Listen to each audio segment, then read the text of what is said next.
I'm Chris Arnold with Desert Wing Chun Kung Fu. Today we're going to learn to supercharge our Wing Chun by pointing out common techniques and common mistakes.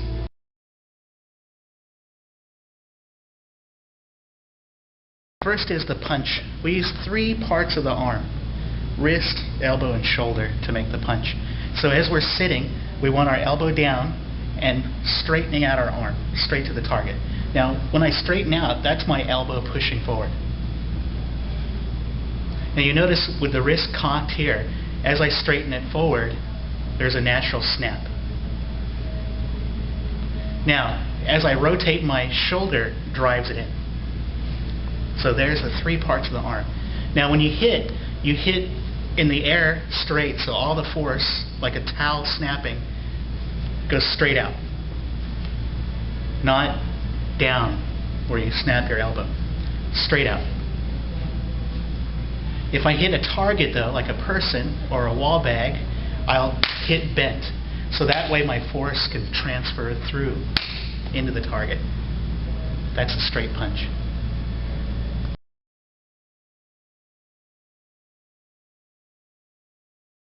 Okay, so the first drill we do with our partner is learning to get the arm where it doesn't hurt the other person, but it still travels straight. I don't want it to flop down. I don't want it to go up. I don't want it to go sideways. So he's going to hold his arms here, shoulder width apart, and I'm going to learn to drive my punch in, but not use my body. Just my punch. Notice I pull back, and the hand goes straight to the target. If I drop this one a little bit, that allows this one to come through. Drop, out, drop, out, drop, out. At the very second I hit the target, I clench and then relax. All right, let's try that with our partner.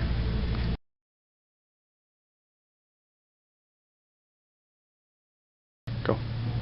Here, Eddie's doing it slightly wrong. He's hitting down. He wants to drive his elbow forward using his elbow. So he's still going a little down. Straight forward, yeah. Now here he wants to relax his shoulders, and then he's going to feel at the very end of the movement a slight snap in the wrist. No turning. If he turns, he opens up his center and his back to me. By not turning, he doesn't give me anything to pull or push him from. I have to get through him somehow, and his punch will deflect me. All right, next is he slightly rotates his shoulder, so as he's driving forward, the shoulder adds that last power to it. Like that last turn over. But my elbow, you see, still stays down, so I can cut out his punch. You see? Good, it's fine.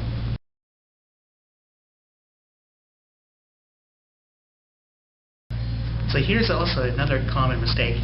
He has good pushing forward, but you have to balance the force pulling back too. Otherwise you'll get too much forward.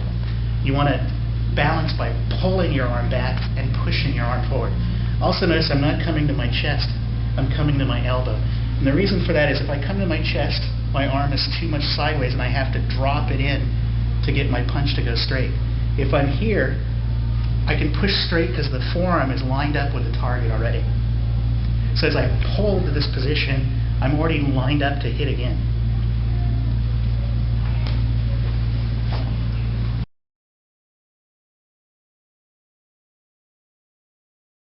Go. Okay, Corey's going to be punching me now.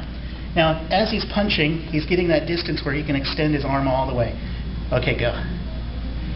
Now I'm going to use my punch to stop his punch. So slow motion. If I'm punching and I go over his shoulder with my elbow down, I've cut his punch out. Again, he punches. With my elbow down, I've cut his punch out. Right? So I'm going to slightly turn to get a new angle on him. So now here's my new center. His center is being deflected off this way. My new center is here. I'm still pulling and punching, and as I'm turning, I'm deflecting his arm. I don't want to punch over his arm. or I'll get hit. I actually cut into his arm and the center, so you can see how I affect his body. I'm not cutting across this way, which would open this up. I'm actually going into his body, his center where his spine is.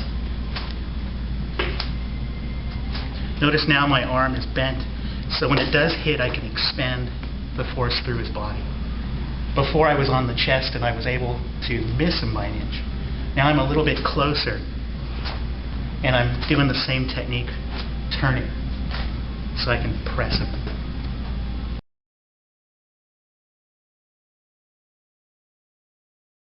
Okay, one common problem on the turn is people don't connect their upper and lower part together. So you want to tuck in the bottom and push and pull your shoulders. And that will give you the ability to pivot and turn as one piece. So your hip and shoulder turn at the same time, your elbows and knees turn at the same time, and your feet and your hands move at the same time. So there's a beginning and an end to the movement. See? Also, a lot of people will float up and down. They'll raise like that. You want to fall and hit. Okay?